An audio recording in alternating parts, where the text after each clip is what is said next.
Hi ಎಲ್ಲರಿಗೂ, ನಾನಿವತ್ತು dry ಕಫ್ಗೆ ಮನೆ ಮದ್ದು ಹೇಳ್ಕೊಡ್ತಾ ಇದ್ದೀನಿ. ಈ ಡ್ರೈ ಕಫ್ ಆಗಿಬಿಟ್ರೆ ನೈಟ್ ಹೊತ್ತು ಮಲ್ಗಕ್ಕೆ ಬಿಡಲ್ಲ, ತುಂಬಾ ಹಿಂಸೆ ಕೊಡುತ್ತೆ. ಬೆಳಗ್ಗೆ ಎಲ್ಲ ಅಷ್ಟಿಲ್ಲ ಅಂದರೂ ನೈಟ್ ನಿದ್ದೆ ಮಾಡಬೇಕಾದ್ರೆ ಒಳ್ಳೆ ನಿದ್ದೆ ಟೈಮಲ್ಲೇ ತುಂಬ ಟಾರ್ಚರ್ ಕೊಡುತ್ತಲ್ವ. ಮಕ್ಳಿಗಾದರೂ ಅಷ್ಟೇ, ಮಕ್ಳಿಗೆ ಡ್ರೈ ಕಫ್ ಆದರೂ ಅಷ್ಟೇ, ಅವರು ಪಾಪ ಮಲ್ಗೋಕ್ಕಾಗಲ್ಲ. ಅವ್ರಿಗೆ ನಿದ್ದೆ ಇಲ್ಲ ಅಂದರೆ ನಮಗೂ ನಿದ್ದೆ ಇರಲ್ಲ. ತುಂಬ ಏನು ಔಷಧಿ ತೊಗೊಂಡ್ರೂ ಅಷ್ಟೇ, ಯಾವ ಡಾಕ್ಟ್ರ್ ಹತ್ರ ಹೋದ್ರೂ ಅಷ್ಟೇ, ಏನು ಮಾಡಿದ್ರೂ ವಾಸಿ ಆಗಿರಲ್ಲ. ನಾನು ಅದಕ್ಕೆ 2 ದಿವಸದಲ್ಲಿ ವಾಸಿ ಆಗೋವಂಥ ಮನೆ ಮದ್ದು ಹೇಳ್ಕೊಡ್ತಾಯಿದ್ದೀನಿ. ಫಸ್ಟ್ ಜೇನುತುಪ್ಪ ತೊಗೋಬೇಕು, ಆಮೇಲೆ ಒಂದು 1/4 ಟೀ ಸ್ಪೂನು ಪೆಪ್ಪರ್ ಪೌಡ್ರ್ ತೊಗೋಬೇಕು. ನೋಡಿ, 1 ಸ್ಪೂನ್ ತೊಗೊಂಡು ಅದಕ್ಕೆ ಜೇನುತುಪ್ಪ ಹಾಕೊಳ್ಳೋಣ.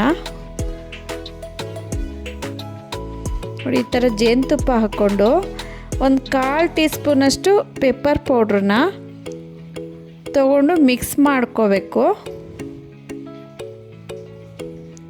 ನೋಡಿ, ಈ ಥರ 1/4 ಟೀ ಸ್ಪೂನ್ ಪೆಪ್ಪರ್ ಪೌಡ್ರನ್ನ ಈ ಥರ ಹಾಕ್ಕೊಂಡು ಅದನ್ನು ಸ್ಪೂನ್ ಉಲ್ಟಾ ಇರುತ್ತಲ್ಲ ಅದನ್ನು ಅಲ್ಲಿ ಇಟ್ಕೊಂಡು ಈ ಥರ ನಿಧಾನಕ್ಕೆ ಮಿಕ್ಸ್ ಮಾಡ್ಕೊಬೇಕು.